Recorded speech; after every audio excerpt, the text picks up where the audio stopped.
It's the new year, or maybe you're just looking for a new you and you've heard about journaling, how it can help you get organized, reduce stress, and reach your goals. Now, there are a lot of specific, highly detailed methods to do this, from bullet journaling to the getting things done method. But today, we'll keep it simple and go through the top 5 tips that I've found make any sort of journaling more interesting and effective. But before we jump in, make sure to hit subscribe and click the bell to be notified when we drop a new video. All right, on to the list. Tip number 1 is to make it fun. Now, there are a lot of different ways to make what is essentially a to-do list a lot more fun. You can buy any number of themed notebooks that'll make it so much more enjoyable to look at and pick up regularly. Some people also like to really decorate up their journals with elaborate drawings and checklists too. Heck, you can even fill it with stickers to mark important victories and dates if you want. While I don't do any art pieces in my journal, I totally understand why people do, especially if art is one of your hobbies. It brings something fun into what can otherwise be a tedious process. Now for me, I like to call my journal my spell books, because in Dungeons & Dragons, a wizard must always study their spell books and prepare their spells or you won't be prepared for battle.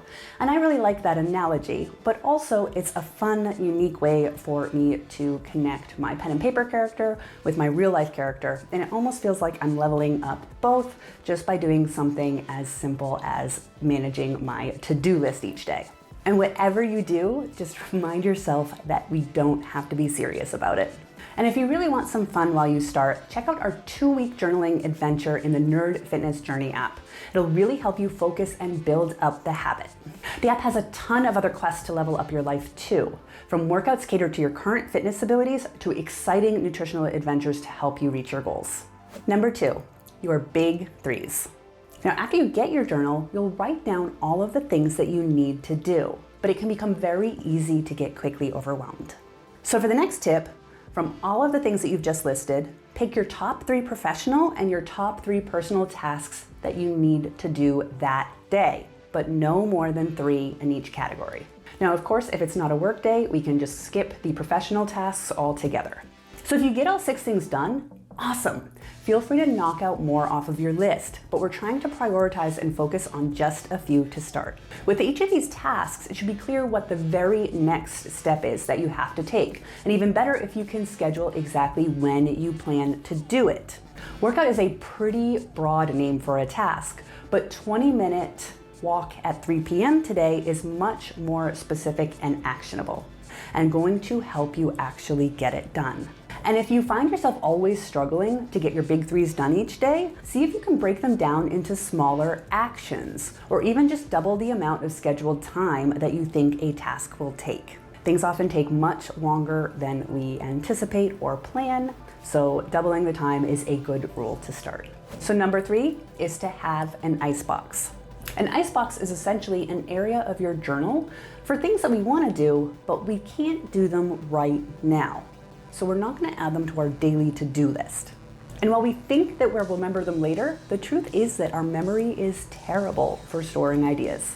So writing things down in your journal for later consideration is an easy step to reduce mental clutter and let you focus on the present.